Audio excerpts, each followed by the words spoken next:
Hi, Coach Kathleen here, and I want to welcome you to session number 4 of our Nail the Basics series. Today we're going to be looking at the basics of nutrition, something which is critical to being able to train well and also to race well. The Kenyans have an amazing saying, an empty sack won't stand up. All right, so that's a sack that stores grain. If there's nothing in it, the sack is floppy and weak and it just flops over. All right, and I've seen also with athletes that I train, when their nutrition is poor, they don't have enough energy, they're not healthy, then they're miserable, grumpy sods. All right, but as soon as we start tackling their nutrition and improving their nutrition, they're happier runners, they're better runners. All right, so I'm not a dietitian, so I'm not going to give you prescriptions, but I am going to give you some principles that I've learned over the years as a coach and as a runner. So the first principle is carbs are king. There are many theories around this, but physiologically, carbohydrates remain the most effective, most efficient fuel source for runners. So I don't know why you would want to eliminate what is most efficient and most effective. I know a lot of people do this in the name of weight loss, but what I do find is that they just end up being miserable and having low energy and not feeling like training. So remember, you want to have energy so that your training is enjoyable, that you feel good when you train, so that you want to complete your training session, you want to train more, and then it's the training that's going to help you in the weight loss. All right, that's just a little tip for those that are wanting to lose weight, but especially around performance.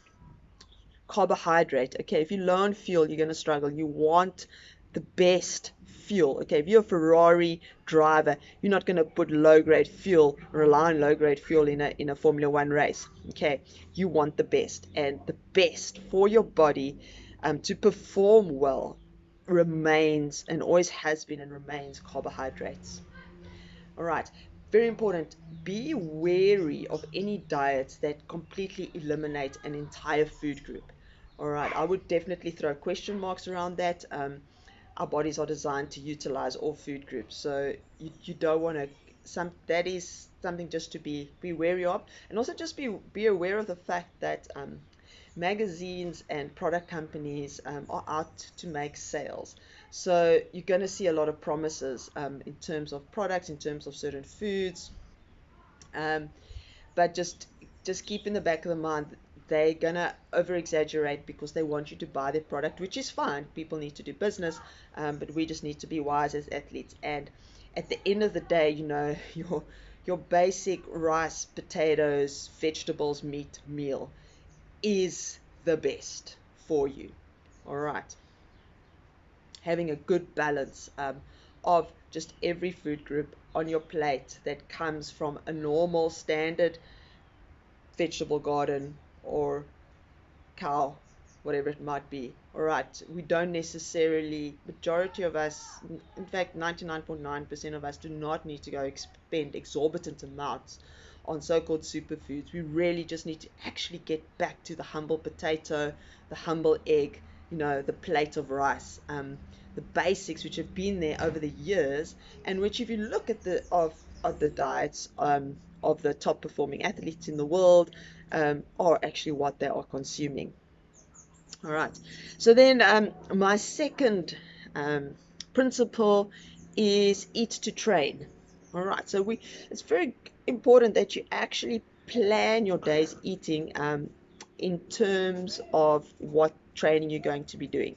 All right. So if you're going to be training in the evening, you don't want to be eating a heavy meat meal at lunchtime, because it's going to take a long time to digest. So by the time you get to your training session in the evening, the blood is still in your stomach trying to digest that steak and chips that you had at lunchtime, because meat can take up 7 hours plus to actually digest.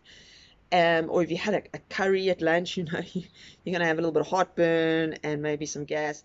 All right, and your run's going to be miserable. So you got to think, what's going to give me energy, what's not going to cause sugar spikes, and what's not going to cause digestive issues, so that I feel comfortable and I have lots of energy in my training session in the evening.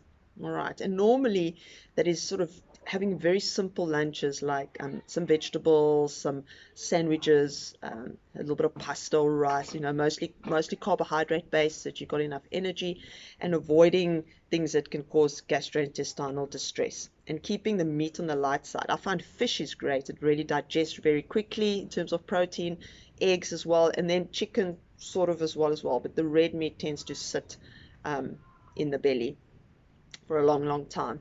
All right, and also if you're going to be doing a very long run in the morning, make sure you eat well the night before. I sometimes advise people, especially if they have a very fast metabolism, to actually have a bowl of cereal before they go to bed, just to top up those glycogen stores that little bit more. All right. Thirdly, eat to recover. All right, so nutrition plays a critical role in how quickly your body recovers post-training. I've got another video in the Now the Basics series where I talk about the basics of recovery, and there I cover more details around the nutritional side of recovery, so I'm not going to sort of spend too much time on that. Go and have a look, but just remember to think about recovery when planning your evening meal post-training or your breakfast post-training, because you want to be able the muscles to recover as quickly as possible. And then I think my final principle is eat for immunity. All right, so I've spoken before in previous videos and blogs about how you want to minimize interruptions in training, because it's the long-term consistency in training which really brings the results. And then it's these little interruptions like getting sick or having to go on a business trip or getting an injury that interfere with that consistency and that limits our progression. So, and getting sick is one of the big things that we really tend to want to avoid as a runner. So we want our immune systems to be strong. So you want to get in a lot of good nutrition. You want those multicolored vegetables. You want those juices, those vegetable juices, those fruit juices. You want that lemon and ginger tea.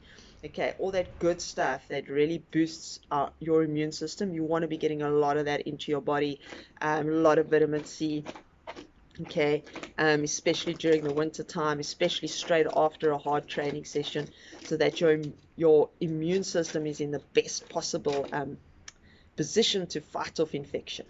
All right, so just to run through it again: carbs are king, eat to train, eat to recover, eat for immunity, and you'll be running like a champ. All right, I hope you enjoyed. If you enjoyed the series, please press like and press subscribe for more great videos from us. Happy running, onwards and upwards.